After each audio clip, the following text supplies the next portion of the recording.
do get a lot of remakes. Partie d'écarté. Is the first film to be considered a remake, and it was made by some French guy in 1895, and it was remade by a different French guy just 2 years later. It is a short film about playing cards with the bros. Jumping a few years down the timeline here. Right here, yeah. Jaws considered the first blockbuster movie, right? Yeah. But from my research, from what I could tell, the first blockbuster remake to come out came the year directly after the Big Fish movie. You're gonna need a bigger boat. In 1976, A Star is Born, which is a remake of a musical with the same name that came out in 1937. We got Barbra Streisand in there. We got motherfucking Chris Christopherson from Blade, Gary Busey.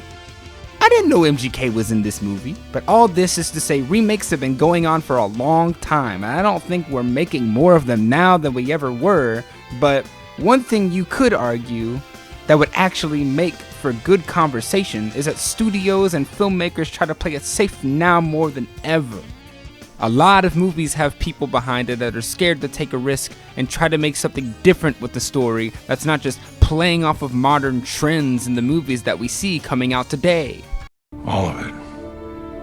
It's all true. I don't know about you guys, but I'm fine with not seeing Odysseus from Odyssey making Marvel quips in the Nolan remake.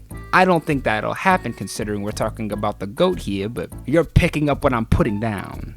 One of my favorite experiences from a redone project is 2019's Resident Evil 2. In my opinion, it has set the bar for what a remake should be. It looks great, doesn't undermine the original game. They really just modernized the game for new players and old to pick it up and experience a great game. Resident Evil 2 was a game that could have actually used a remake too.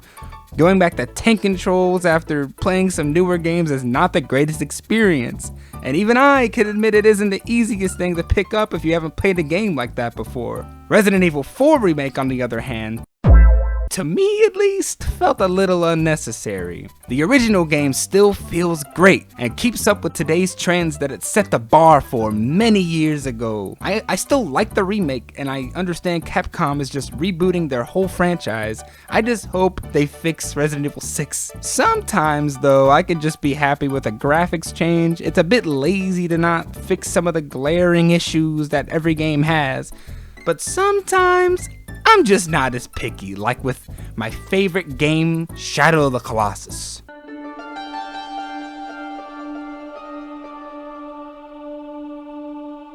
It pretty much just got a visual overhaul, and I was happy with the original still. Looked unbelievable for its time, but this game is unbelievably pretty in its own right too. As the case with everything, there's bound to be a few stinkers, and oh boy, are there. The failed remake fails for a variety of reasons, and most are pretty valid, like last year's The Crow. I like Bill Skarsgård, but to me, remaking a movie beloved mostly by a cult following like The Crow that happened to see its protagonist actor die on set is kind of tasteless, especially to see that it flopped so hard. It's just salt to the wound. A lot of remakes suffer from a lack of common sense or just blatant nostalgia baiting, whilst not treating the beloved story with the ounce of respect it deserves. Disney!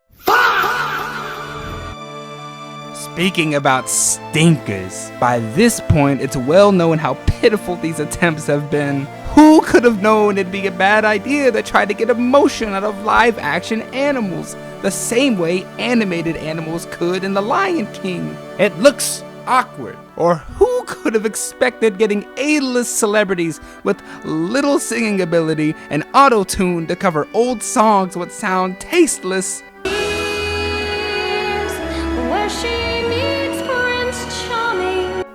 But anyways, I'll see you guys in theaters for Zootopia 2.